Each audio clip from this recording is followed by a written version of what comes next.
Hudson went down today. Obviously a knee injury. We'll get more information once we run a few tests. Other than that, offense looked pretty good. They're making plays.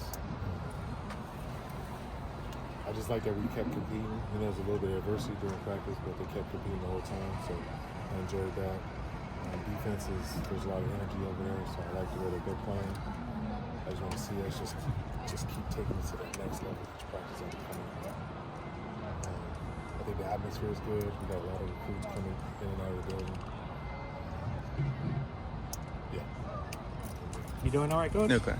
Injuries bother me. You see guys go down. It's unfortunate. Very unfortunate. Non-contact stuff too. So it's just I'm just down just for losing guys.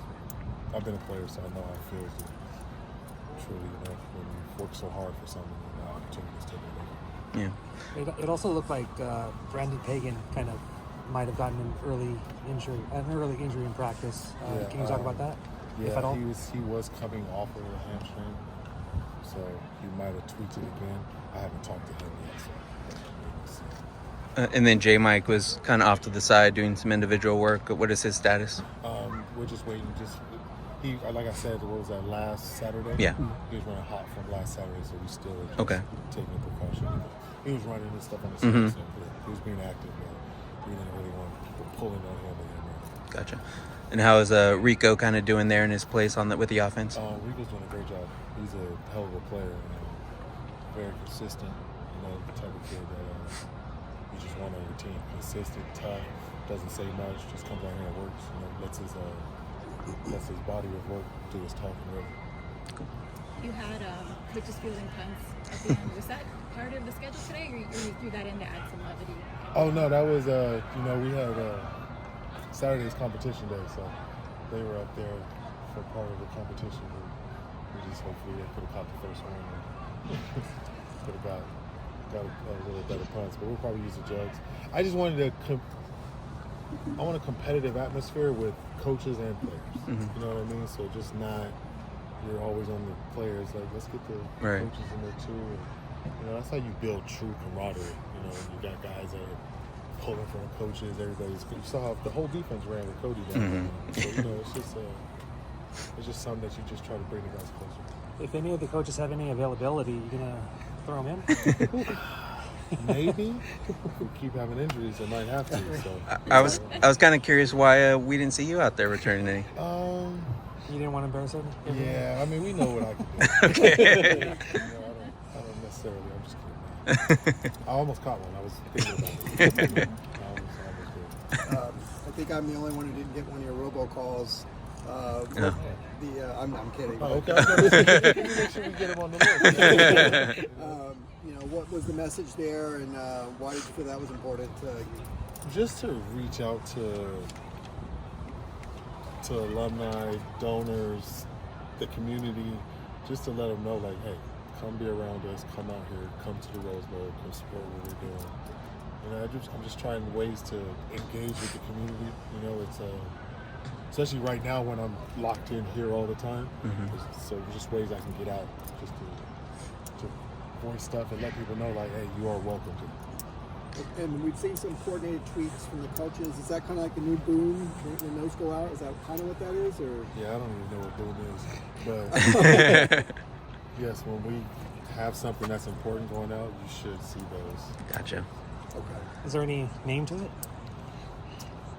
Yeah, it's just it got your guys' attention, right? Yeah, you know it. We didn't even name anything. So just stay nameless, and when you see that, there's some great UCLA information coming out from football. Awesome. How do you measure competitive drive? I mean, we see them going at it all the time, but what do you look for to really set people apart competitively? It's really like if you compete in that classroom, honestly. That's my biggest thing, because they should compete out here. They like this. But it's the little things. Do you compete at taking notes in the film? Are you competing at watching film? Are you competing to be the first one in the building in your position? You see what I'm saying? So we keep track of all this stuff. I'm just big on competition. I always try to build it in my running back room. Just always have them be friends, but you guys are going to compete at a high level. And I'm just trying to bring it to the whole team. But compete in everything we do.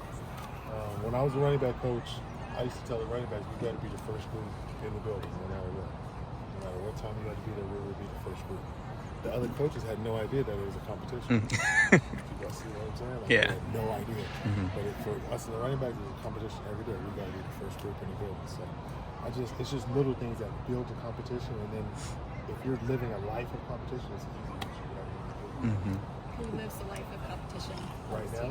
Yeah. I'm going to say Swifty, Rico Flores, Carlin.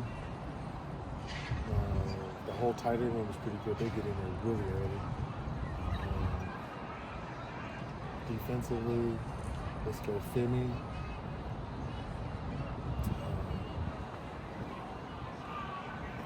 Kane.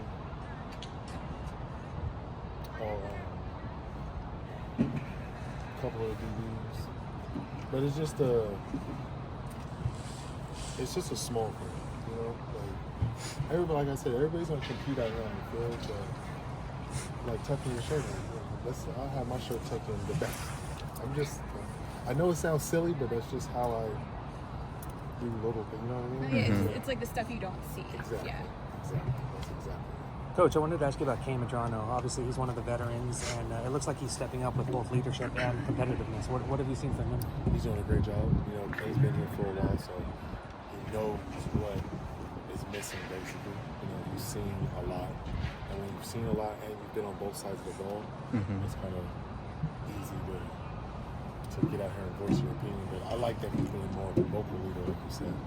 You know, a lot of these guys lead by example, but this year is truly, we're seeing guys trying to take that next step and being a leader and just trying to be vocal. So I appreciate what Kane's doing, and hopefully he can just continue to grow in that role. I think this is the last time we'll talk to you before the portal opens.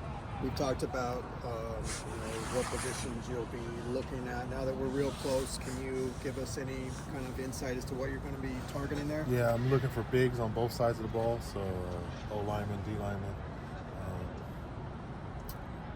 tight end, or maybe a running back, a couple DBs, Quarterback?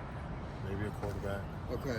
It just depends. I have like 6 positions that I want to address, and then best available after that. So. And then the flip side of that is obviously your guys could go in. Do you kind of talk to them and re-recruit them in a way? Yeah. I mean, most of the guys that go to the portal do come talk to me before they leave or whatnot. So I will have a conversation with our guards. But like you said, you got to retain kids. You have to recruit the new ones. You got to recruit the ones that are on your team. And it's just part of the game right now. Are you anticipating, losing some guys? No, I'm not anticipating losing nobody. I hope. But, it's part of the game. So if it does happen, it is what it is. But hopefully, this team stays pretty intact and we'll be able to make it through the portal. What are your early impressions of Stacey Ford and just the recruiting staff and how they've been doing early on? I love everything that the recruiting staff is doing. That's them that's getting a lot of these kids out here multiple times. We're having kids come back every weekend, 3 weeks in a row. So we're charting all of this stuff. I appreciate what they're doing for us, and I'm just excited that we're, able to put a product out here that people want to come see and be a part of. 7-on-7s today were 6-on-8s. What was the impetus of that? Is that something you guys is this the first time you've done that, or is that something that's been kind of part of practice? No, just kind of what defenses they were running. You know what I mean? So if they had other people dropping, we just got to take it for what it is. Any position changes you're kind of experimenting with? Like, Femi's been at edge a little bit, Keegan's back at running back. Anybody else like that? No, not like that. Keegan's a running back now, so he's not he was literally a receiver last season, so he's back in the running back room, technically. And then Femi's just, that's a big, strong, fast kid, so you can use him in multiple positions. Go ahead. He's a great athlete that can do multiple things. It looked like Justin had some, pretty bright moments, especially early in this week. What did you think about his week overall? Justin's playing really well. I constantly see him up there on the 3rd floor, so he's constantly trying to get knowledge. He's a very smart kid. He loves the game. That's why he works so hard at it. So I'm just glad that he's here and playing well. Ally Cajo was out there doing what looked like agility drills or something. Is he close to participating in practice fully? Yeah, next week we should see. Number one should be flying around. And Thank you guys. Thanks, Cool. Coach. Thank you. Appreciate it.